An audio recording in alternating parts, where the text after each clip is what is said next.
Hello, this is Tony Heller from RealClimateScience.com. The Washington Post says the Rio Grande in Albuquerque is run dry for the first time in 40 years. A stretch of the Rio Grande near Albuquerque that supplies farmers with water and a habitat for an array of aquatic life is drying, an unsettling sight of climate change's effects in a populous city.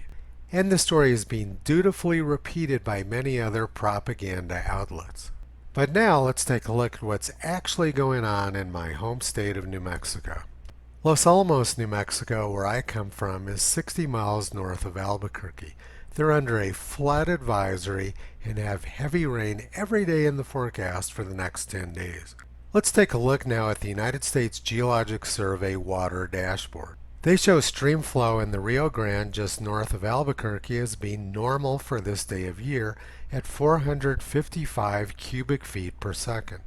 But just to the south of Albuquerque, they show the Rio Grande at an all-time low for this day of year at 196 cubic feet per second. There's a lot more water in the Rio Grande just to the north of Albuquerque than there is just to the south of Albuquerque. What this means is that water is being diverted out of the river into irrigation channels. But if we go further south of Albuquerque, we can see that the water in the Rio Grande is much higher and is normal for this day of year. Now let's take a look at the rivers around Santa Fe.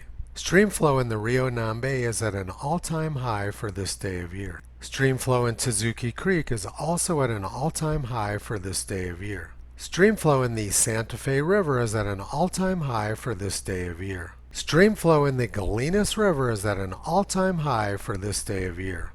A few minutes ago, stream flow in the Pecos River was at an all-time high for this day of year, but it's decreased slightly and now is much above normal. So let's go back to the Washington Post article and see how they came up with their fake news. They say, a stretch of the Rio Grande near Albuquerque that supplies farmers with water. If the water remains in the stream channel, then it's not supplying any farmers with water. The only way farmers can use it is if they divert it out of the river. So people made a decision to remove the water from the Rio Grande, which allowed the Washington Post to publish this very misleading headline.